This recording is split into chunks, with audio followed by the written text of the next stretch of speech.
Hello to everybody. We wait 1 more minute to start when people are still arriving.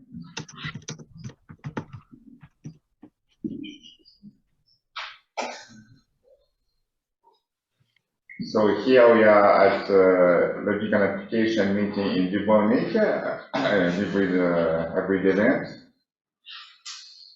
So the talk will be at the same time online and with the public, which is in the room. So let me say a few words to the public here. So we have started this logical universalist webinar since nearly 2 years. We have 2 sessions every month. We started during the pandemic. And I think up to now it's working good. It's a way to make connection between all the logicians around the world on all aspects of logic. And it's connected with the Logical Universalist project. We have a journal, Logical Universalist. We are also organizing the World Logic Day, Logic Prize, and giving out every 3 years. And today, the chair of the session is Srecko Kovac, with the president of the Croatian Association of Logic, and also a member of the Editorial Board of Logical Universalist. So, Srecko, I will let you manage the session from now on, please. Thank you very much. Hello and welcome, everyone. So, we start, as I think, the 16th session of our Logica Universalis seminar, this time on the occasion of the recent paper by Tin Adlešic and Vedran Čačić, published in Logica Universalis in August. And before that, we will present the European Set Theory Society, and we will also have a brief presentation of the Logic and Applications Conference, because Tin Adlešic, who will present his joint paper with Vedran Čačić, is currently attending this conference, and as we see, Jean-Yves is also at that conference now, which is being held currently in Dubrovnik, Croatia.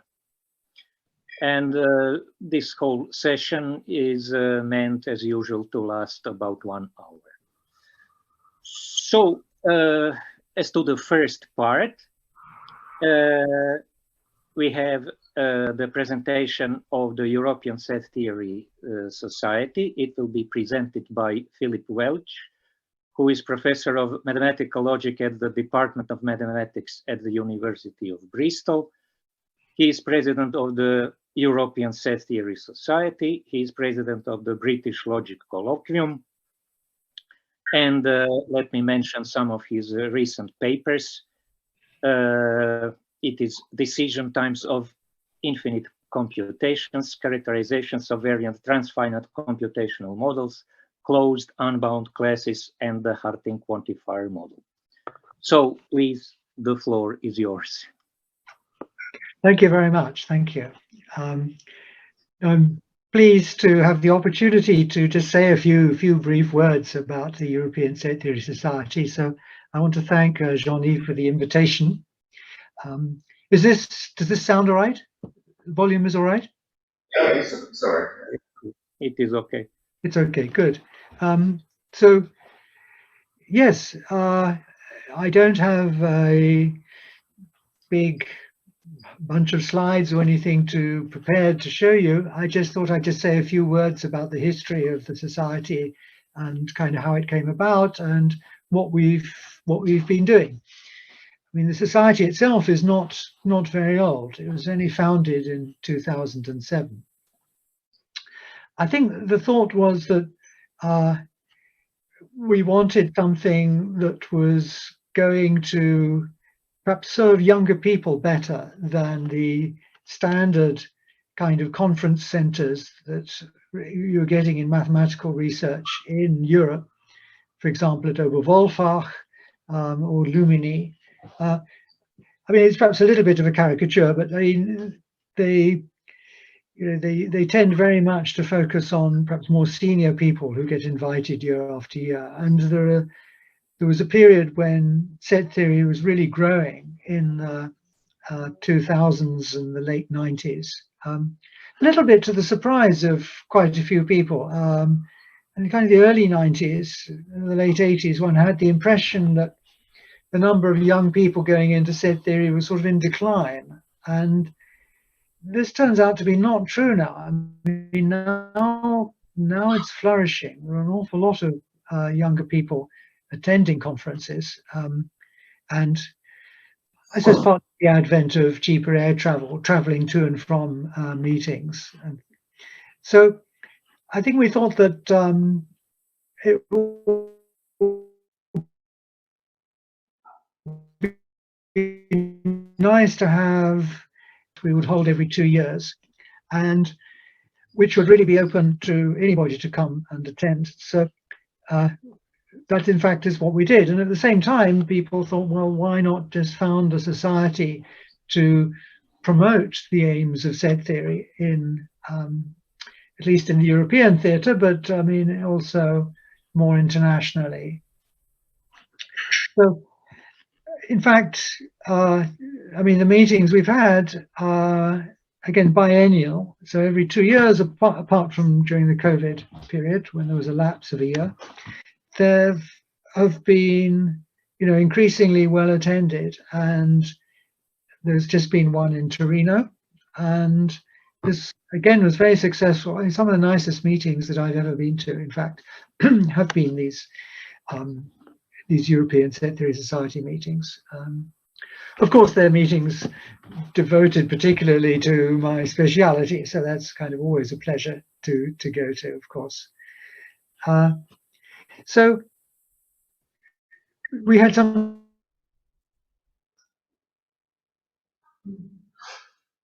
discussions in Oberwolfach, and group of people got together, and we thought we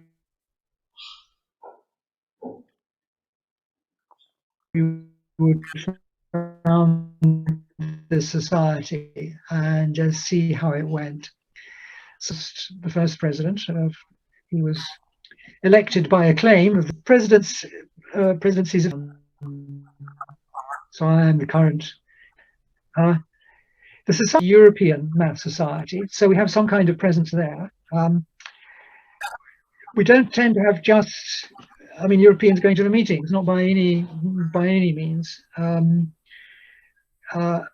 So there are plenty of people from the Americas come to these meetings, and are of course invited to speak. Right, so the European word in the phrase European Math Society, we've had debates over whether we should just simply be the international set theory. But in the end, I think people, the board at the time, still felt they wanted to kind of focus on Europe and kind of promoting particularly set theory within Europe. So the first meeting was in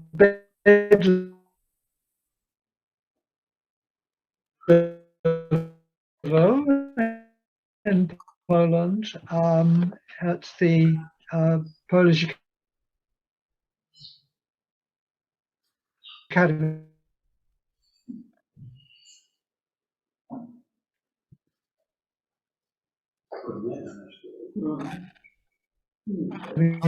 The Sciences Research Center there in this small town.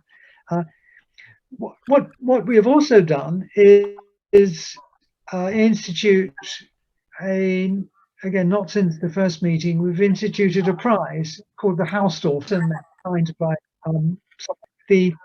this is given to the initial work that's been published in the last. The work has to be published. It doesn't have to be a single.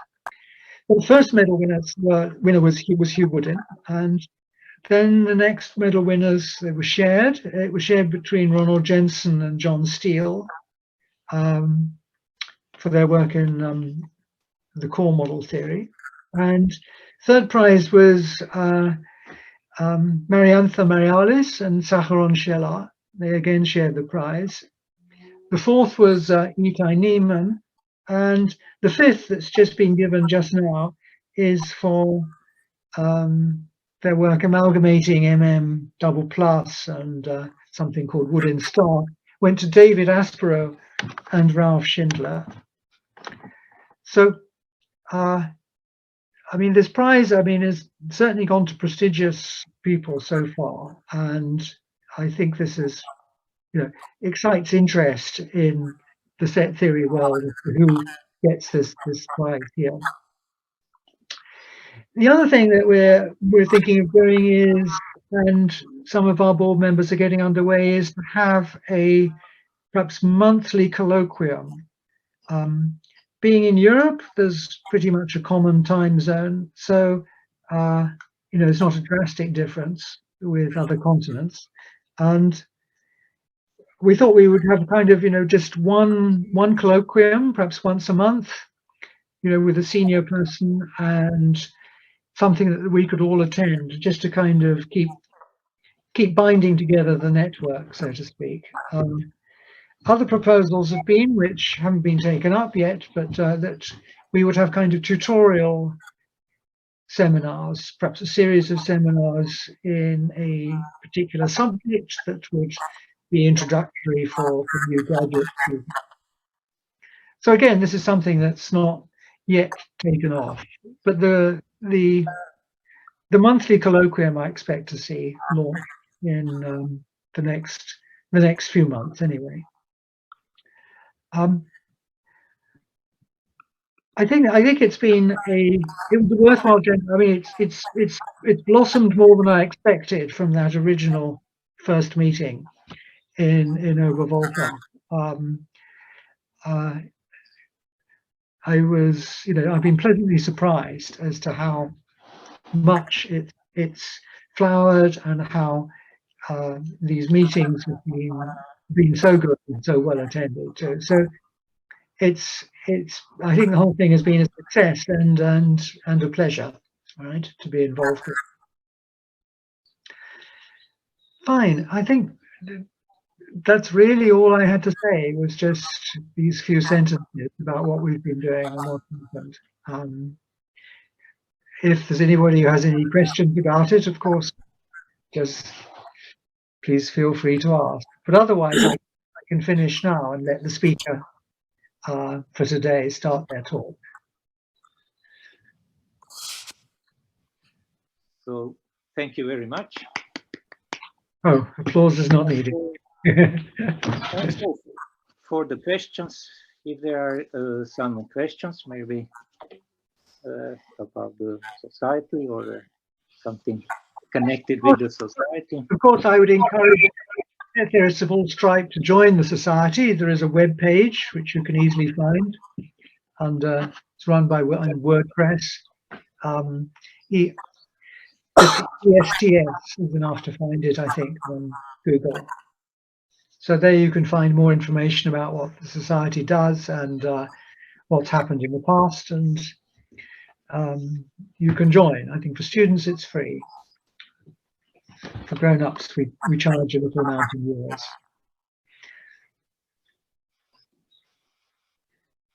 I wanted to ask maybe, if I may, Sure. I had some brief interruptions in my connection, but so I wanted to ask whether there are some plans to have some publications of the society. Or, We've discussed it. We thought maybe we discussed the idea of actually having a journal dedicated just to set theory. And the arguments that went backwards and forwards. I mean, there's obviously something positive to have a journal that's dedicated just to this. On the other hand, people felt that they didn't want to self-ghettoize, right? I mean, we still wanted set theory to be part of mainstream logic, but also mainstream mathematics. So we wanted people to still keep publishing in the regular logic journals, but also in things like the Israeli Journal of Mathematics or the London Math Society. We wanted to keep a presence up there. And we felt that if we started our own journal, we would be siphoning off papers into this, just into this one journal. And there was a feeling that we still wanted to kind of keep a representation for set theory in ordinary mathematics journals. So we've decided not, at the moment, not to do anything about that. I think one could start a journal. Of course, it means work, and it means some people would have to be involved in it. I think, you know, I think it would be reasonably successful, but I think the idea was tempered with this thought that we didn't want one journal would suck in papers from other places. We're really happy with the way set theory articles do get published. I mean, there are one or two exceptions. I mean, there are certain journals it's very hard to get set theory papers published in. I mean, I won't mention any names particularly, but you know, so there are some grumbles and dissatisfactions with some journals, but then with other journals, for example, like the Israel Journal, it's the situation is quite satisfactory as far as set theory. Thank you. Are there some further questions, maybe? If not, let's thank once again to our speaker. Thank you very much. Welcome. And so I think we can now go to our second part of our meeting. So it should be a brief presentation by of the conference Logic and Applications, which is currently being held in Dubrovnik, and it will be presented by Zvonimir Šikić. Zvonimir Šikić is professor of mathematics at the University of Zagreb. He is former president of the Croatian Logic Association. He is working in mathematical logic, history, and philosophy of mathematics. And let me mention also some of his recent papers. Niel's natural deductions as a notational variant of Betz tableaus on non-deductive mathematics, compounding objects. So, Zvonimir, the floor is yours. Thank you very much. We are very pleased that we are hosting this logical universalis seminar, of course, connected with it. And I would like to say that our conference is running for 11 years. We started as a collocated round table to logic and computer science conference, the big conference, as you know, which was held in Dubrovnik in 2012, I suppose.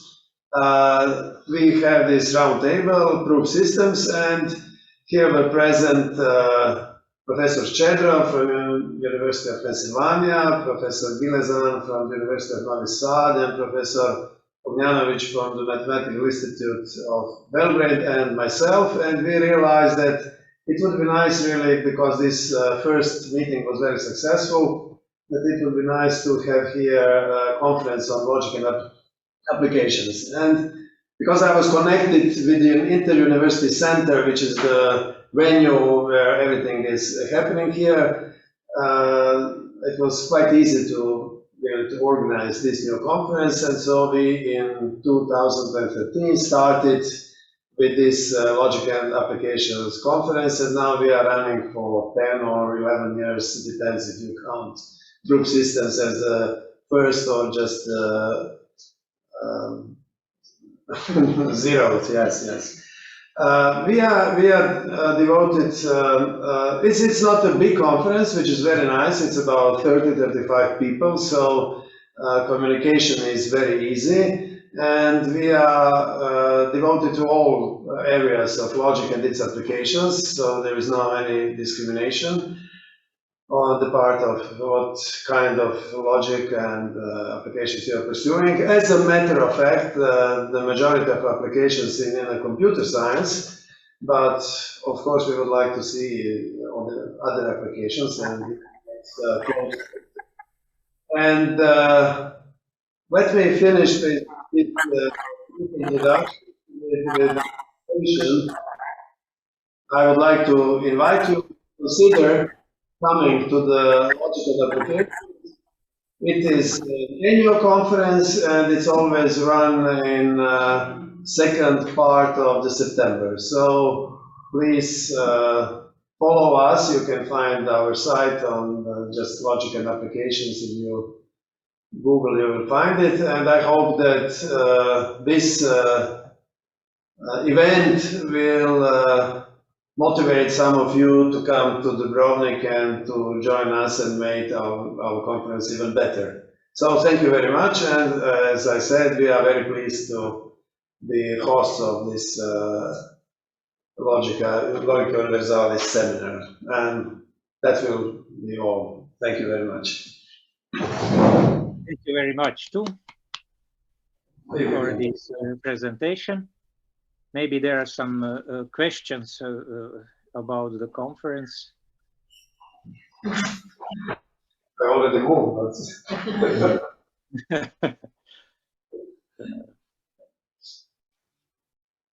do you plan to have some proceedings or of the conference? we have book of abstracts every year, and we don't have proceedings, but people regularly publish in logical journals what they present here. And online you can find all the abstracts, so you can get the idea of what's going on here. But as I said, don't be restricted just to what we are doing. We are open to host the people who are doing different things. Whenever it is logic and whenever it is applications of logic, it's welcome, and we are welcoming it. Thank you. That is Srecko. Thank you very much. Maybe if there are some further questions. If not, thank you very much once again. And we now come to the third part of our meeting. So it is the presentation of the main thesis of the recent paper published by Tin Adlešic and Vedran Čačić in Logica Universalis journal. Let me say just a few words. The paper will be presented by one co-author, Tin Adlešic. Tin Adlešic works at the University of Zagreb. He teaches mathematics and methodology of scientific research. And he is collaborator in the research project Formal Reasoning and Semantics, funded by the Croatian Science Foundation. So he will present the recent paper, his recent paper, co-authored with Vedran Čačić, a modern rigorous approach to stratification in NFU. So please, the floor is yours. First of all, I'd like to thank Johnny for inviting me and giving me the opportunity to present my paper. And also, I would like to thank the organizers of LAB conference for incorporating this webinar of Logica Universalis in the conference. Okay, so first of all, it's not September 27th, it's 28th. It's wrong here. I hope that's the last error that I will make today, at least in the slides. So, the title is maybe a little bit misleading, or maybe not telling the whole story. A modern rigorous approach to certification in NF or NFU. Actually, this was not our original title that we intended to publish, but it was suggested by someone else that we should maybe change it, and maybe try to explain through our title what are we doing. I don't know if we did manage to do that, but the title stands. So as I said, it's a joint work, joint paper with my co-supervisor Adlešic, and well, I guess we can start. Okay, everything is working. So, what were our goals, or what are our goals, and what we intend to do and show in this paper? First of all, we want to characterize type mappings. Type mapping is a mapping that assigns to each variable of some theory. Here I represent new foundations set theory, and type mapping satisfies certain conditions, so-called stratified conditions if we are concerned with new foundations. And what do we mean by characterization of type mappings? We wanted to prove, we eventually did prove, that there exists the least type mapping, which is very intuitive and maybe even trivial, at least on a surface, but there is not a big amount of work, but we introduced some new notions in order to prove formal that there exists really the least type mapping, and we are not only waving hands. And we also, once again, characterize that or show that every type mapping is determined by that least type mapping. So only the difference is only by some integer, plus k or minus k, or something like that. So that's the first point. The second point, we wanted precise definition of type assignment in the extended language, and extended language is from basic language concerned with variables, and we extend that language by abstraction terms, like set builder notation. The third point is that we wanted to show that the notion of stratification in the basic language is the same as in the extended language when we rewrite that extended language to the basic language. Usually this is not an easy task to do. Example in our paper is, which will not be shown here, is a set of ordinal numbers in new foundations. It's an easy consequences when you have this machinery that we developed here. But if you wanted to rewrite it to the basic language, that's for a human at least not comprehensible whatsoever, because you lost yourself in a formula and what that formula means after second or even third step, and you are 10 steps behind the basic language. And well, I touched already the second point. We wanted to show how this can be applied to NFU. Of course, the proofs will not be here. You can find it, of course, in our paper. And everything is known, at least in applications to NFU, but it's a very hand-wavy in contemporary literature, and we think that the precise notions, precise definitions, and precise proofs are a good step forward in direction of exposition of NFU, as well as further investigation of NFU, or NF. It can be applied to NF, NFU. Even, well, the main results are not even restricted to new foundation set theory. It can be some other stratification definition or something else, completely different maybe. Okay, so these are our goals and outline that I will be talking about. A brief history of new foundations, syntax and type mappings, abstraction terms, and of course application to new foundations with atoms. So the theory was introduced by Quine in his paper in 1937, called New Foundation. new foundations for mathematical logic, hence the name New Foundations or NF, and it was inspired by Whitehead Russell's work, the Principia Mathematica type theory or simple type theory, and Rosser is calling Quine's New Foundation as a simplified version of Principia's system. I don't know if that is true, but we can put faith in Rosser's statement. So the first comprehensive exposition of logic of set theory or class theory is by Rosser in 1953.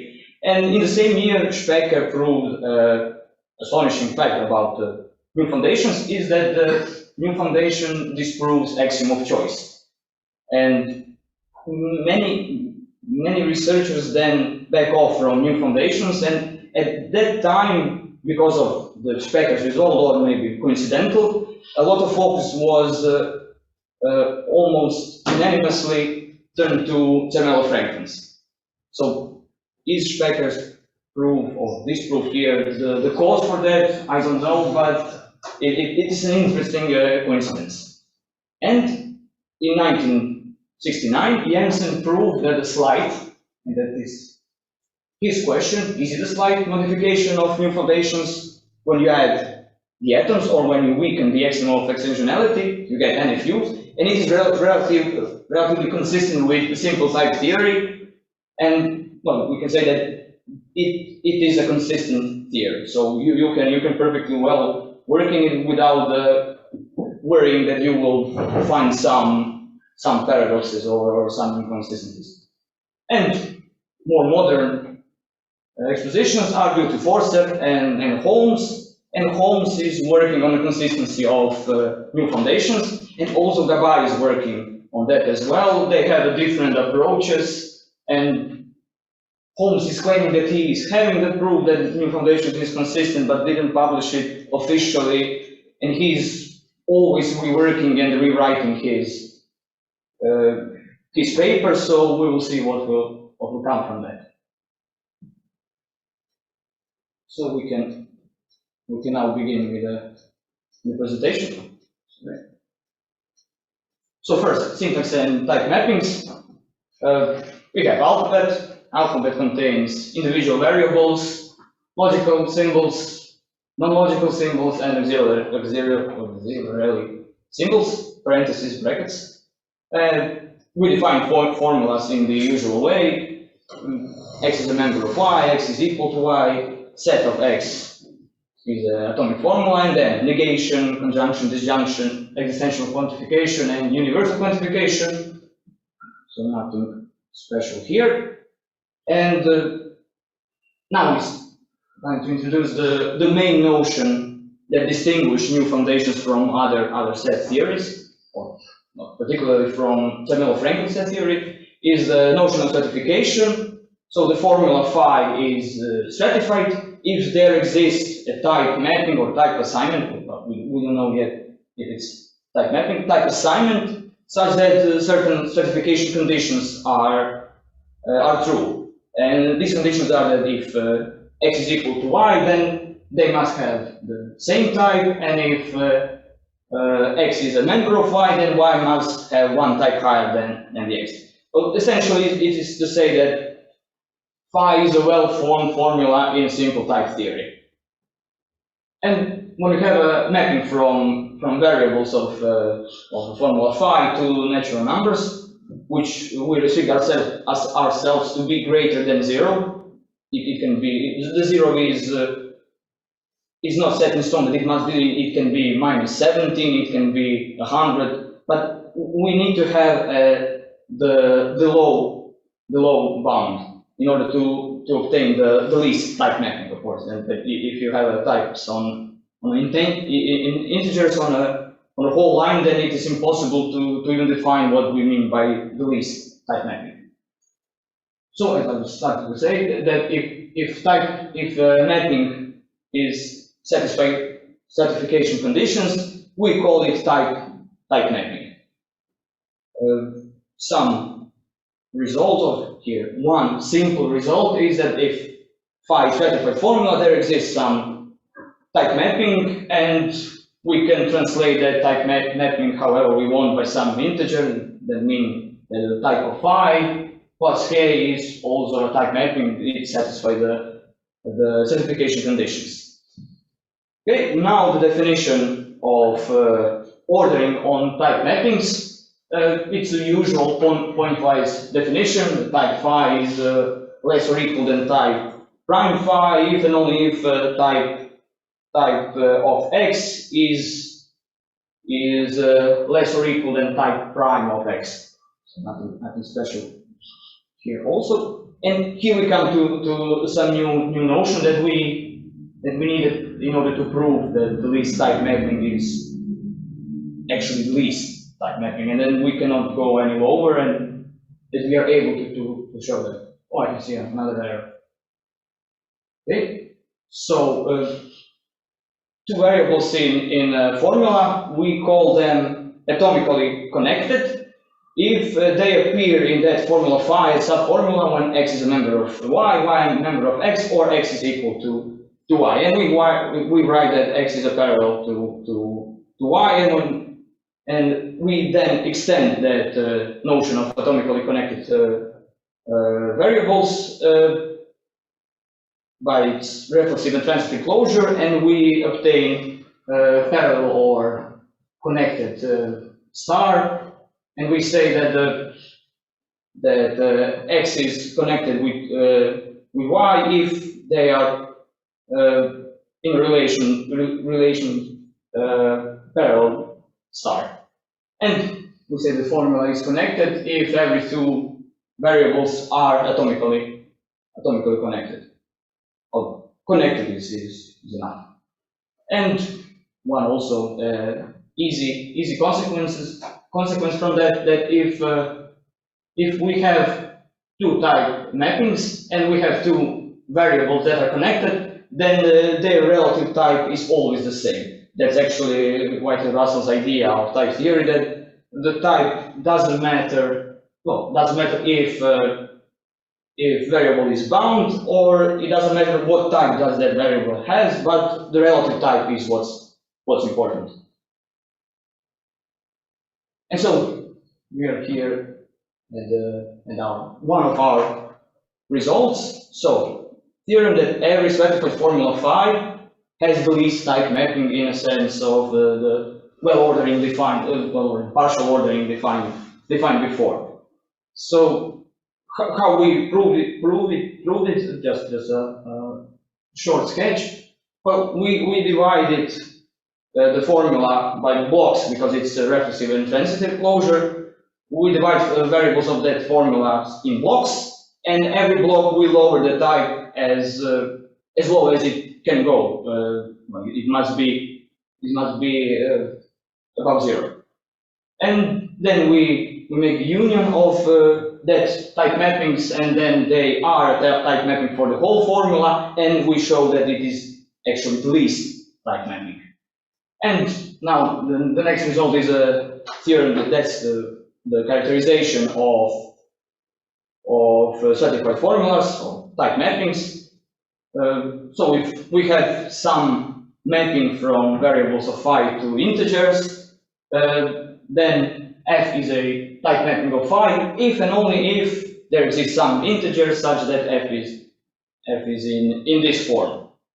And one easy result from that is that every type mapping of connected formula, or stratified, is of the form type equal to minimal type plus k. So every type mapping is determined by its minimal type and some translation.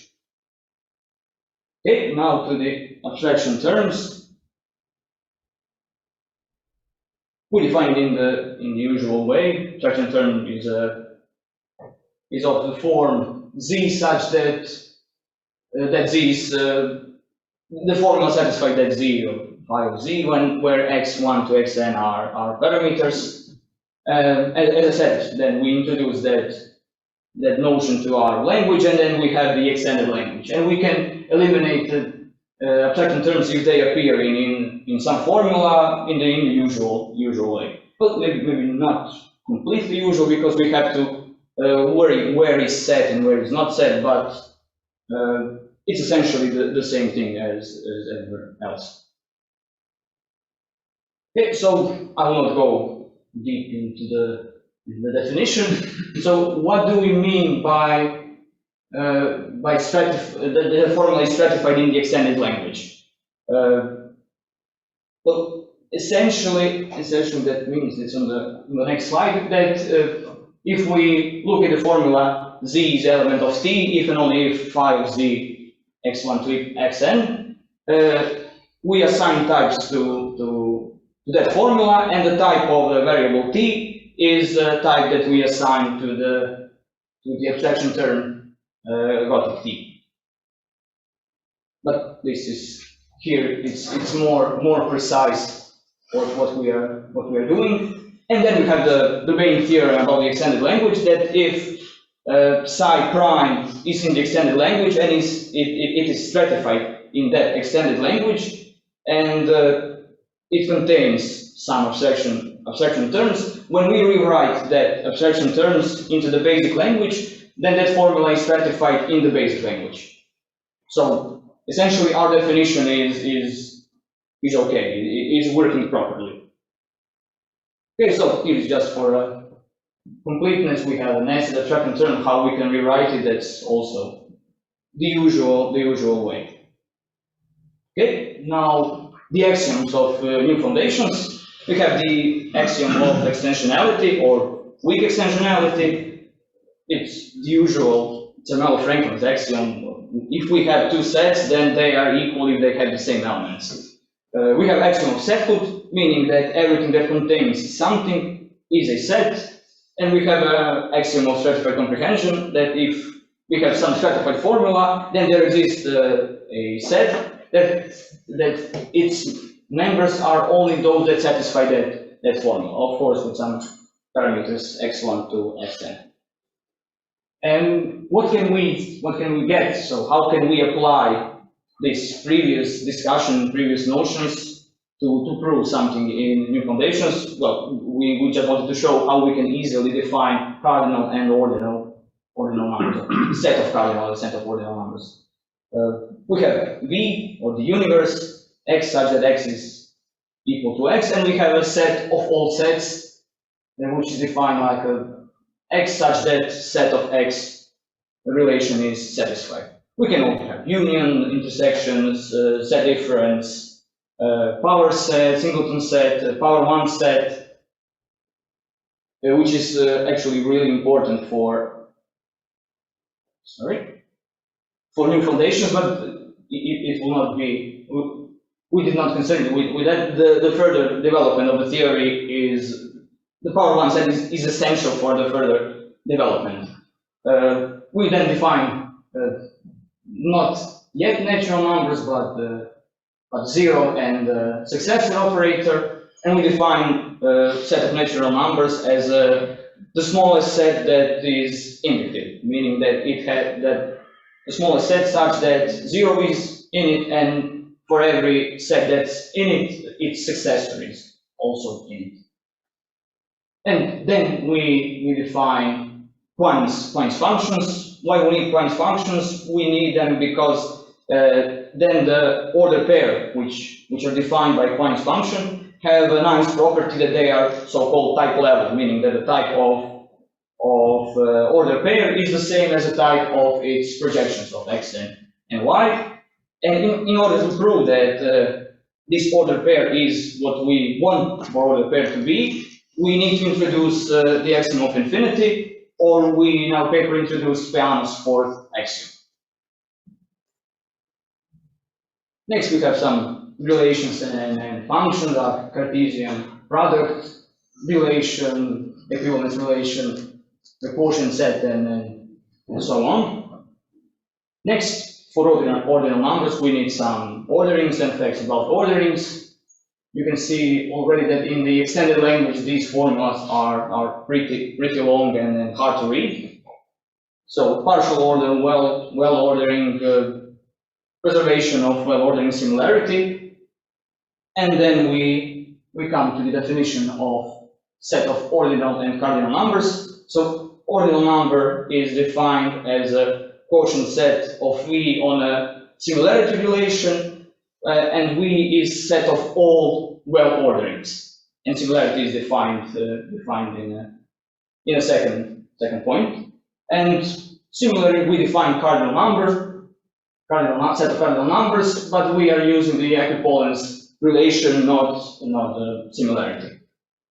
And as I said, if we wanted to rewrite it into basic language, well, here is really easy to see that the set of cardinal numbers is a set, but rewriting it into basic language, well, every formula here should be rewritten in basic language, as well as these formulas, and actually these formulas also. So it's a really difficult way to obtain it that way without a lot of hand waving, and it's easy to see. It's not easy to see. And conclusion is actually our goals. They are all satisfied, and that's it that I have prepared. So thank you, and I'm ready for any questions.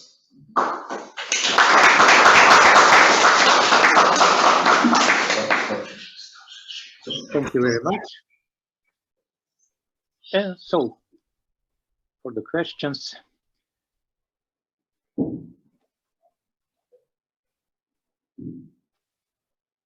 so the questions could be from the audience, from the online audience, as well as from the audience in Dubrovnik. I would just like to ask Raniv or Zvonimir to help me if there is some discussion from the audience in Dubrovnik. So we will then combine these two components.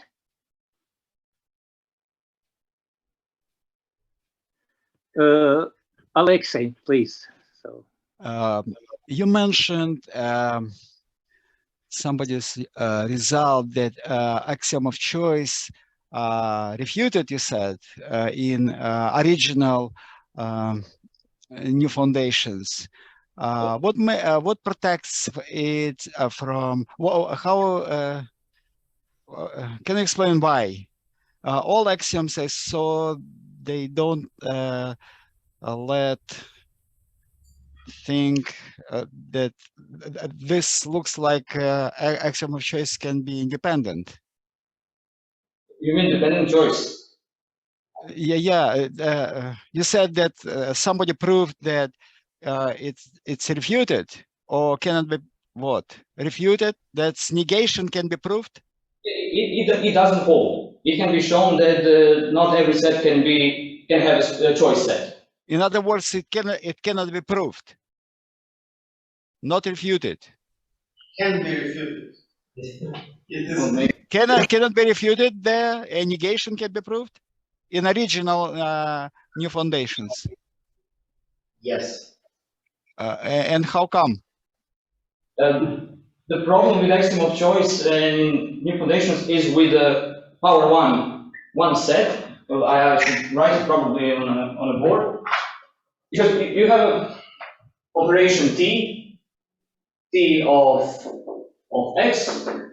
Say is defined as a cardinal number of power one set of x, but you have that the cardinal number of power one set of x is strictly less than the power number of, well, not x but v, the whole universe, strictly less than the cardinal number of universe. And when you are applying this operation t on cardinal numbers, then you obtain power set of v is equal to v, and then I think you obtain that it cannot be well ordered or something like that. Actually, I'm not that familiar with the proof, but it can be found, Specker's proof, very easily. And it is a very concise proof with, I don't know, maybe 100 points that he's strictly proving it without any fluff around it. Okay, thank you. okay, thank you. Any other questions? Here in chat. Yeah, Yes, I see. There are some questions in the chat. So may I read them? Yes, go ahead. So I will read them aloud. So I see 3 questions. First, was a proof assistant or theorem prover used? Yes or no? Not yet. So yes, the answer is yes. I don't know. The answer is actually no, but we are working on it, and we will someday publish it or finish it as we want. Thank you. Then the second question is, as used in the paper, is 0 an ordinal or a cardinal? Is 0 an ordinal in an ordinal or a cardinal in your paper? Definition of 0 is a cardinal number. Okay, thank you. And the last one from this chat, for piano axiom 1 on page 12, is that a tautology? Yes or no? Tautology meaning that the 0 is an element of natural numbers. Well, I would say yes. That it is a tautology. Okay, I think that this answers the questions. Thank you. Okay. Are there any further questions, please?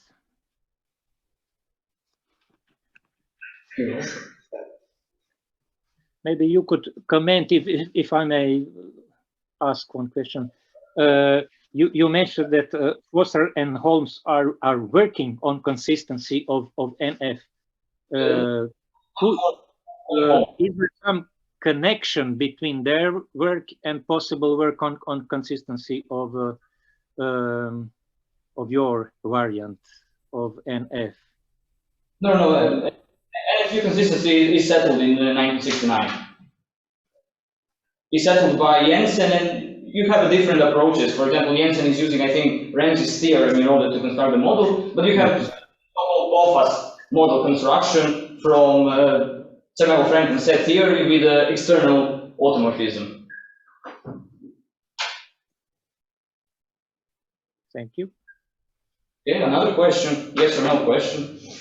Does atomic connectivity imply molecular synthesis? I don't know what molecular synthesis are. Maybe are there some questions from Dubrovnik in the audience?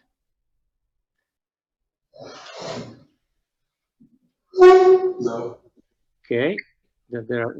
So if there are no further questions, maybe then we can end our session. So let us thank the speaker for the presentation.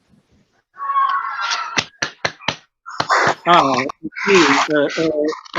sorry, I see there was one question, but please could you unmute from Matteo Bianchi? I apologize, I did not saw this. So I was only thanking the speaker. Aha, so I thought it was a sign to put a question. Okay, I'm sorry. So thank you very much for the presentation. And Jean-Yves, would you like to say something at the end, or you have some announcements maybe for the future? Yeah, thank you to everybody to take part to this online hybrid session of the Logical Universalist webinar. Thanks to Sylvia, who is managing the webinar in Heidelberg from Springer office. And we will soon announce the session. This was the second session webinar of the month of September, and in October we'll have 2 more sessions that will be soon announced on the website of the webinar. So thanks everybody. Thank you, Srecko. Thank you.